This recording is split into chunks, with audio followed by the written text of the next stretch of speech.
My name is Ed Frawley. My wife and I own Leerburg. And today I'm going to talk about, and I'm going to title this video, when do I stop using food rewards? Because that's a question that new dog trainers are going to use or face all the time. And it's a good question. It's a question that needs to be answered correctly, because if you follow a reward-based training program and you use food rewards or toy rewards, but I'm going to talk about food rewards in this video, it is only a matter of time, before you have somebody who thinks they know how to train dogs say, well, why are you using food? That's stupid, because it's only a matter of time before you ask your dog to come and you don't have any food reward and the dog's not going to come. Well, those people, some of them simply lack experience in dog training. They may have, under certain scenarios, a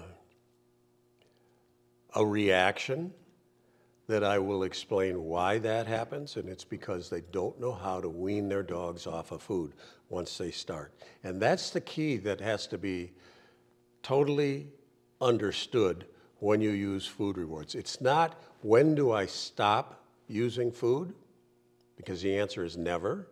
The answer is, when do I start to wean my dogs off of using food? And in the training program, in the training system, there's a method to knowing when you start weaning your dog off of food. And it's important to know that point, because if you go past that point, you're going to create problems for yourself. You're going to put yourself into a situation where you ask your dog to do something and it knows you don't have food because you're not using food anymore, and it doesn't mind you. We're going to talk about that in a minute to make sure you understand how that doesn't happen to you, or at least for you to recognize when you're past the point that would create that kind of a scenario, because it's important. So when we start using food in a reward-based training system, we reward every time the dog performs a behavior. Let's use this example. Ask the dog to sit, give him a reward. Ask the dog to sit, give him a reward. Ask the dog to sit, give him a reward. Every time we ask the dog to sit, we're going to give him a reward. In fact, we may give them more than one reward. We may do what we call jackpot rewards, which is we may give the dog 3 rewards. We may give the dog 2 rewards. We may give the dog 5 rewards. Why? Good question. The answer is those people that just reward with a food reward once, 1 reward, and then go on, the dog figures that out pretty damn quick. And if they're out in the backyard and you reward the dog once, and the kids are over here, and the dog knows, I only get 1 food reward. They're looking over there and they're bored, and that's a little more interesting than that piece of kibble he just gave me. That's a mistake. Jackpot the rewards. If we jackpot the rewards, a good friend of ours that we've done many training videos with, Michael Ellis, I like the way he calls it, we want to create a reward event. And that means multiple rewards. We turn the reward into an event so that we maintain engagement with our dog. Our dog never knows when we're done. We give him a reward, we give him another reward, we give him another reward, and he's looking at you and he's thinking, this is cool. Look at, I'm not going to look away, because if I look away, I might miss a reward. So you keep the dog in drive and in engagement. That's important.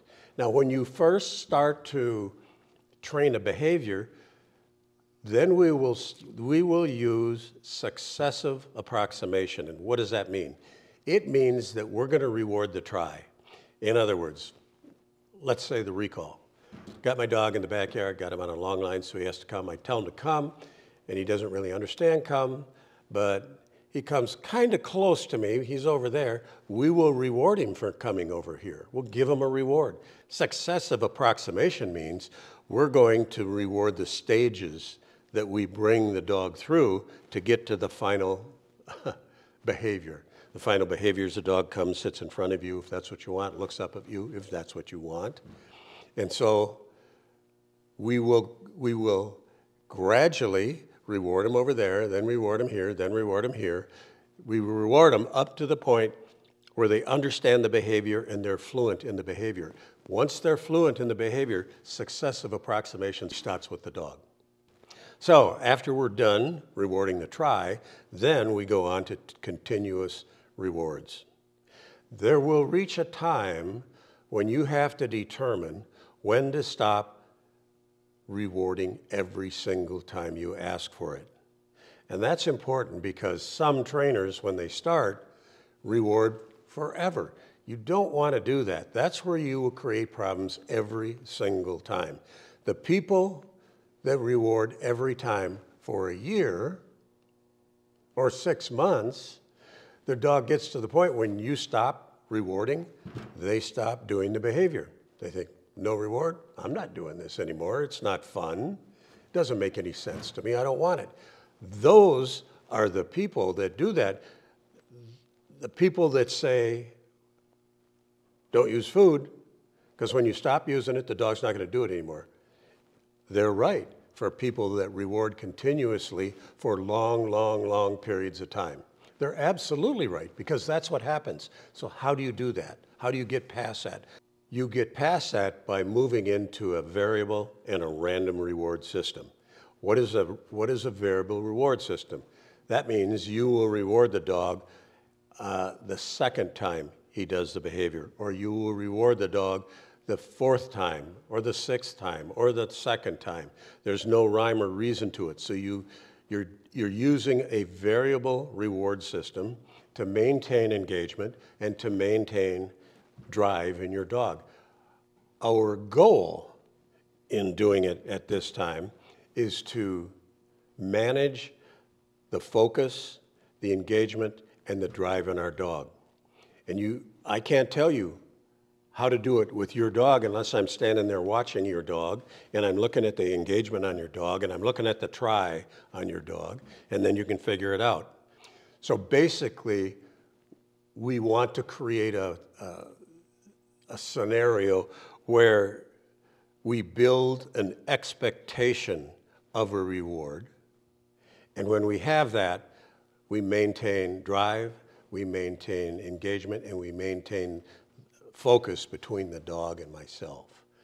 Some people will say a variable reward is the same as a random reward, and that's fine. I look at it a little differently. That doesn't make me right and them wrong, or them right and me wrong. It's just the way I look at it. And you have to wrap your own mind around it, and it really takes some thinking to figure out when you move on to a random reward. In real life, a random reward could be that you take your dog for a walk all the time, and you're out in the country, or you're in a large fenced-in enclosure, and you call your dog to you, and you pet him, good boy, go on, you can go and pee over there, and blah, blah, blah.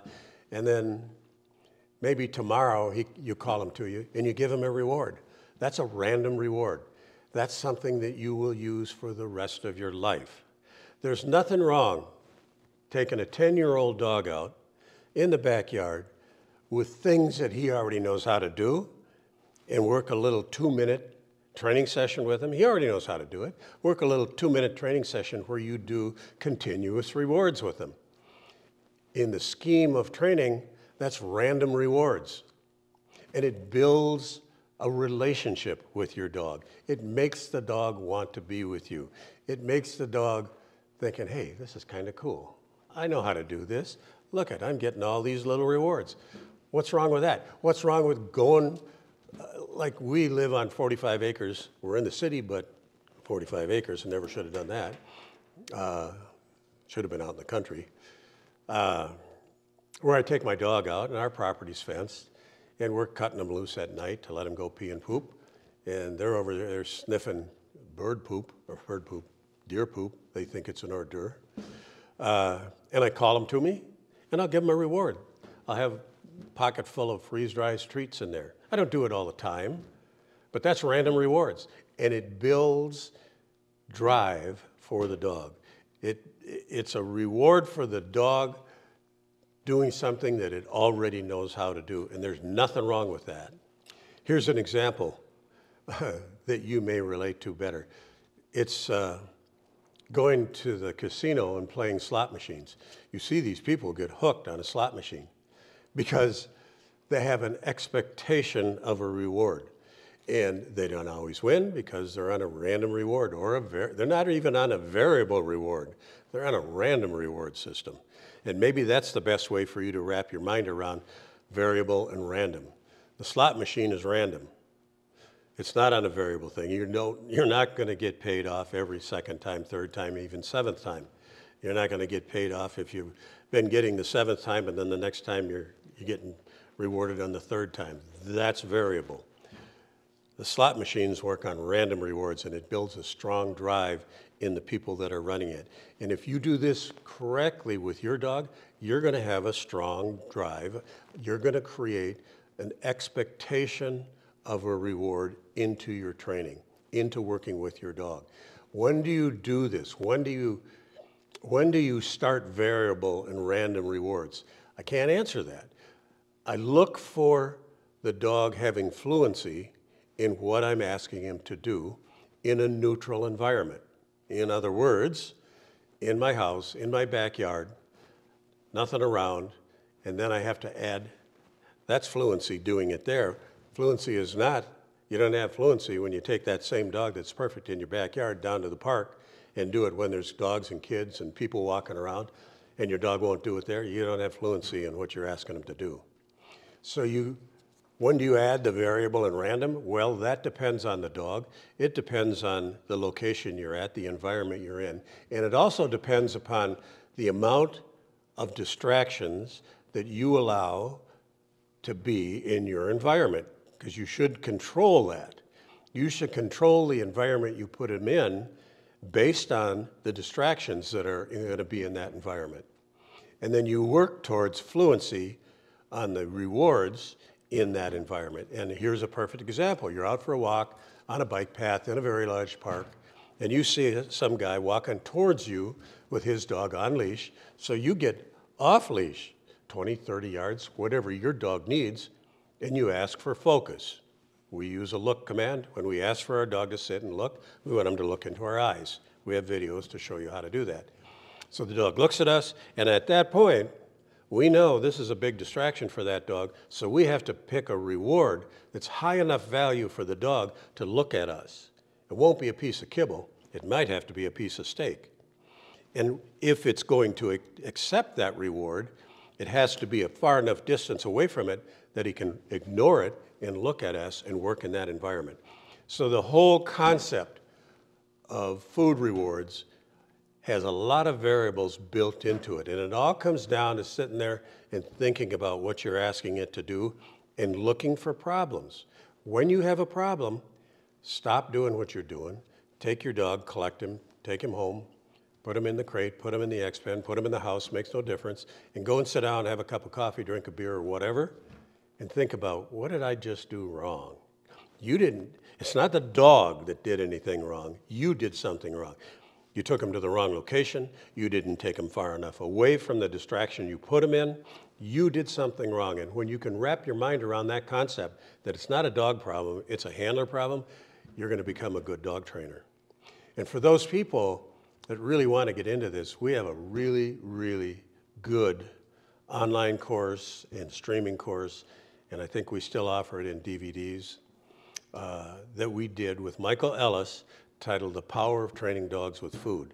And I would recommend that to all new dog trainers because it goes into a lot more detail than what I'm talking about in this short little social media video. And if you have questions on dog training, feel free to go to Leerburg.com, go to the Ask Cindy portal in the very front. Cindy's my wife, and you don't need to be a customer.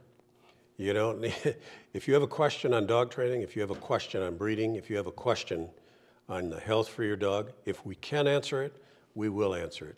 We're not going to try and train you through emails. It's too hard. You can't. She will tell you, if she can, where to go to get the information that you need to have. And I think she can help you. And if you send her a ticket through the Ask Cindy and she needs more questions, she's going to come back at you because you have to give her your email address so we can log it. And we don't share emails, we don't sell emails, and we don't spam you never have, never will. But we need that email so we can log your questions so that if you come back in 2 weeks or a year and you have more questions, she can call your name up and she can look at all your other questions. And just as importantly, because this happens, where she'll say, look, you've got to do this, or you've got to get this course, or look at these videos, and do it. And if you come back with the same question 6 months or a year from now, and she looks, she's going to tell you, look, I told you what to do, you haven't done it.